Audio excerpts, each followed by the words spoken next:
Moonlight cloaks the Ozark haze, mystery in every twisted maze, whispers through the hollow trees. These are pieces of the past, fragments of stories from the Ozarks. The story I was told was that First Lieutenant Jim Phillips Jr. wanted to be a fighter pilot, but because of an inner ear problem, washed out of fighter school and was made a bombardier on a B-17 Flying Fortress.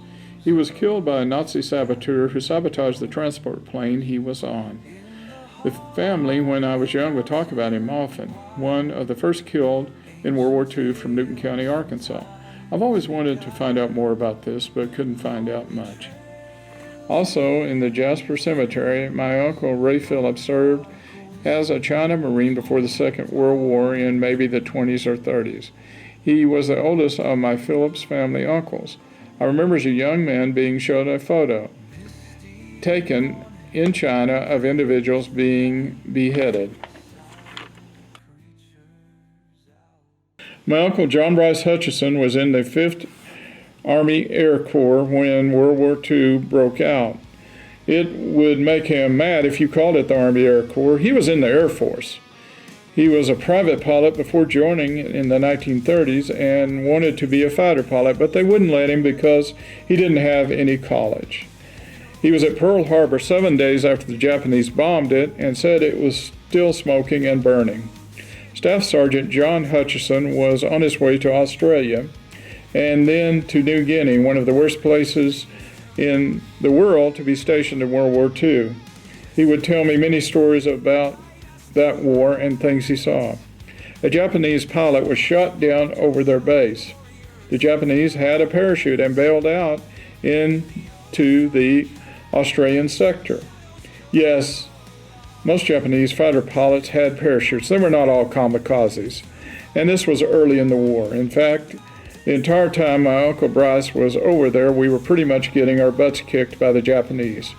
Two of my uncles, John Bryce Hutchison and Fay Hodge, who was in the Navy in World War II, told me the same story about how many times the Australians would put the Japanese into shark-infested waters between New Guinea and Australia, never making it to a POW camp. So it was common knowledge that Japanese prisoners held by the Australians generally had an extremely short life expectancy. My Uncle John Bryce's colonel ordered him to take the prisoner away from the Australians. According to Bryce, the Japanese spoke better English than any of the officers there, even the English officers. The Japanese POW had been educated in California and was talking about American movies and ball scores. When they got to the mess hall, he asked for peaches and cream. My uncle's colonel most likely saved the life of this Japanese POW.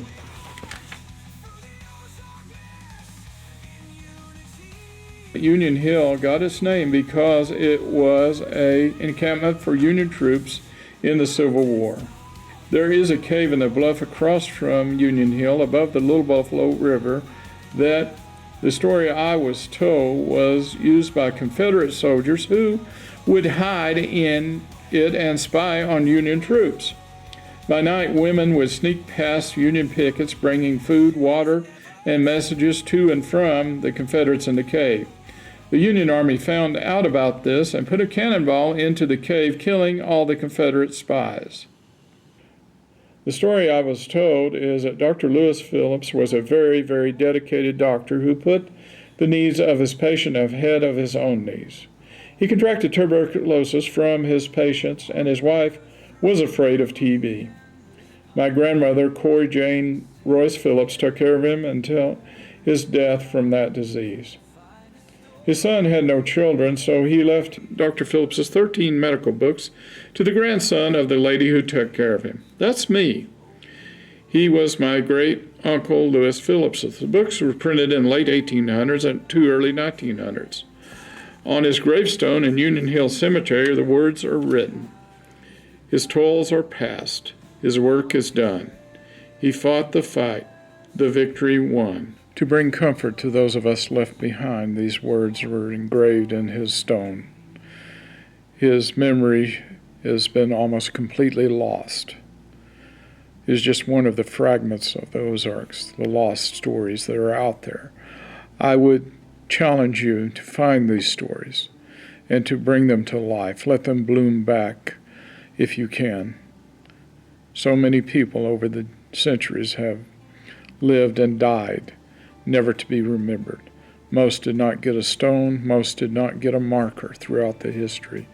And even those that did, those markers have worn away over the centuries.